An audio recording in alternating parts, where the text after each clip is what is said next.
Now in this part we will be addressing an important part, which is the properties of mixture of gases. What I mean by this is that, let's say if I have a mixture of A and B, okay, how to get the enthalpy of the mixture, how to get the entropy, and if you go back to the example we started with N2O and air, how to get the Cp of this mixture and how to get Cv, for example, okay? Here, so we'll be dealing with the properties of mixture of gases, and I will be doing this just for enthalpy, and then you will see actually be writing on this side the formulation for all other properties. Okay, let's consider enthalpy.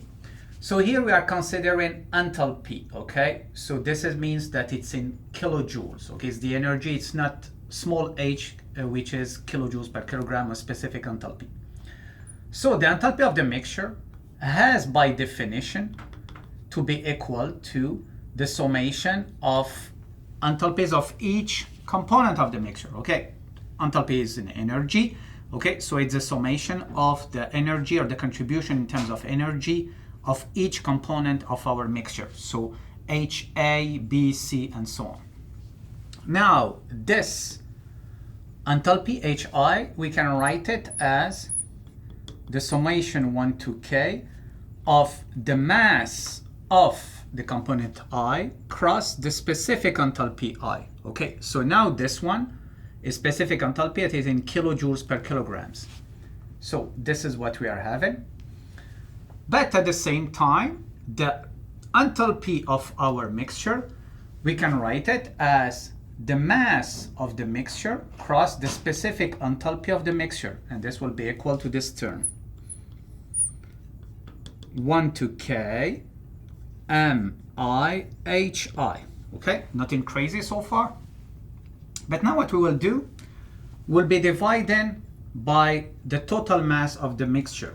So this gives us the specific enthalpy of the mixture is equal to what? This is a constant, right?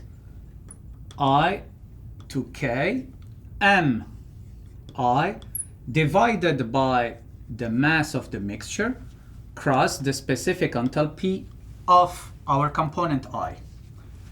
Now here you should recognize an old friend that we called the mass fraction of I, the contribution of the component I to the total mass of our mixture. So we can now simply write that the enthalpy of my mixture, the specific enthalpy of my mixture, is equal to what? Is equal to the summation from 1 to K of the contribution in terms of mass of each component I cross its specific enthalpy. So for example, if you have a mixture of oxygen and N2O, so therefore you will be asking yourself, okay, what's the contribution of oxygen in terms of mass? What's the contribution of N2O in terms of mass? Then you take the enthalpy of oxygen, the enthalpy of N2O, and what you do basically is that you multiply the contribution of oxygen by its specific enthalpy, you multiply the contribution of N2O by its specific enthalpy, you sum up all this, and therefore you have the enthalpy of all your mixture. Now basically it's exactly the same for other important properties that we use in thermodynamics. What does it mean?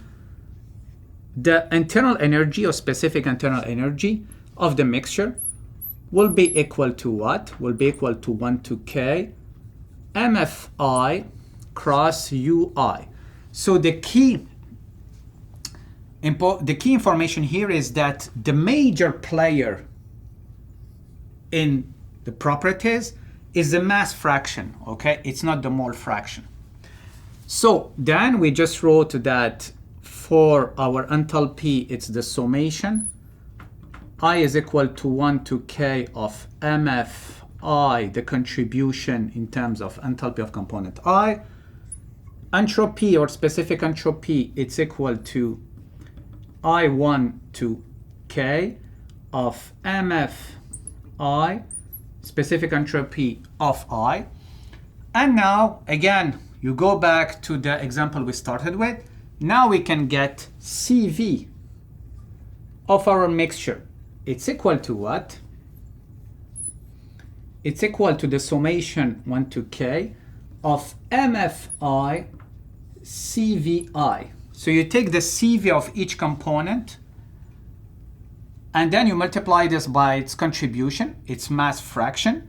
You sum up all this and this gives you the new CV for all your mixture. You change the mass fractions, the proportions in terms of mass, you end up with the new CV. Same thing for CP. CP of the mixture is equal to what? Is equal to I from 1 to k MFI cross CPI. And now we can get our specific heat ratio. K of the mixture is equal to what? Is equal to CP of the mixture over CV of the mixture. And this is exactly the value that will be plugged in, let's say if we assume that the process is isentropic. In our equation, T2 over T1 is equal P2 over P1 exponent Km minus 1 over Km. So you see now it's the specific heat ratio of the mixture, okay? And it's not the one of a specific component. So let's say now if we have a mixture of air, let's say, and argon, so you don't plug a value of 1.4 here, right? So you have a mixture of gases. What you have to do is that you have to calculate the specific heat ratio of this mixture of argon and air. How do you do this? You calculate CV of this mixture, mass fraction of air, cross CV of air, plus mass fraction of argon cross CV argon. You do the same thing for CP. You get CV of the mixture and CP of the mixture. You divide them to give you the new specific heat ratio. And then you use it in this equation. If you change the proportion of air and argon, you recalculate this to get the new CV, CPK, and therefore this will give you another temperature, a new temperature, T2.